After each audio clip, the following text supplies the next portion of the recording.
go. Even when there's no hope, you can still go. I never answer to no, man, I still go. Version 1 of my Blastgate indicator lights was a proof of concept, and it did achieve the purpose of showing me where and what blast gates were open, but it had some limitations. The wires were too small, so it forced me to place it in an awkward position that interfered with my table saw fence, and the lights started to sink down inside of the bracket. So it needed to be redesigned. I removed the old solution and designed a bracket that would support the bulbs as well as be easy to replace the bulbs. I had to do a few replacements that were very painful with the solder gun.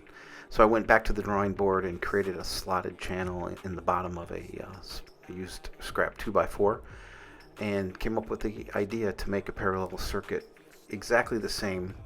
Even when there's no hope, you can still go. I never answer to no, man, I still go. Go, go, go, go. So basically I cut up a power wire, which was going to be one side of the light bulbs. This happened to be the side that had the resistors and was just at this point a soldering exercise. Once I created the connection point for the resistors, I was able to make a slot for them. But even that could change. You could flip the gray matter like some batter in your brain. That's why I say. So I get some solder on the copper wires and take care of any fraying that came from stripping the wires too tightly and cutting some of the copper strands. Put them on display, on repeat in your brain till you're feeling no more pain. Never slow yourself down, you can do some more. Push past all the pain and you'll find a door. Open it up and finally explore everything that you got. So 5 blast gates equal 5 resistors, 5 light bulbs, and all I did here was just solder the resistor to the one end of the power wire.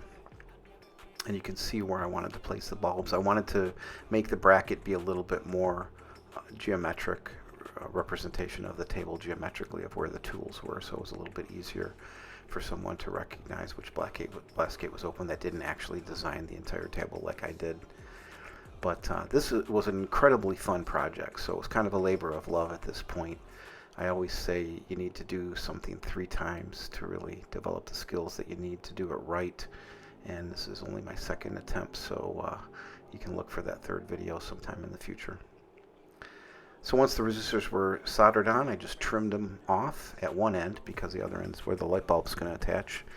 And you'll see the light bulbs I used in a minute. Everything was bought off Amazon, so it's really cheap to buy resistors. They send many packs of them to you.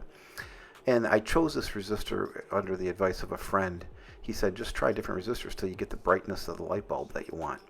So it does need to be pretty bright, so a 22k ohm resistor is what I ended up with.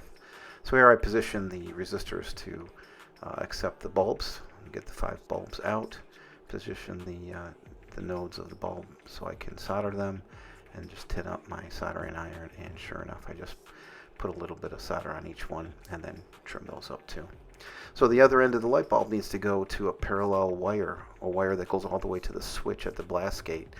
I have another video that shows me using the switch, just a simple roller switch where I depress a indentation into the blast gate door, and when the roller switch goes down, it closes the circuit and allows me to see that this is the blast gate that's open.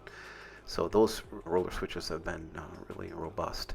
It's the trick of depressing the blast gate door in the right way to get it to work so it doesn't give you false activation. That's not that hard though. So at this point I was able to kind of position everything in the right place. I got rid of some more wood. The channels were a little bit too restraining, so I kind of opened it up with an X-Acto knife, and at this point all I need to know is which light goes to which black wire so that I can, when I extend the wires on my circuit on the table, I can connect the right light bulb to it. Finally explore everything that you thought you could never do before. And even when you feel low, you can still go. Even when you feel slow, you can still go. Even when there's no hope, you can still go. I never answer to no, man, I still go. So like I said, one of the limitations of this design was that the wires were too short in the table, and so I soldered on another bunch of wire to make it easier, and I identified what the strands were by using a continuity tester. And then I added bullet connectors to each of the wires, and then basically was adding connectors to the box, identifying which gate each wire went to, and then labeling them. Well, Go, even when there's no my AC Power has a 1 amp fuse. Had a failure, and that was a resistor that had not, the solder did not work. But I went through, and the whole point of this exercise was to make it easy to get in the box. I just found a receptacle box and attached all the wires inside, all the bullet connectors inside, and went through and completed my test, and it works great, and it's in a much better location. or the highway, and in the driveway,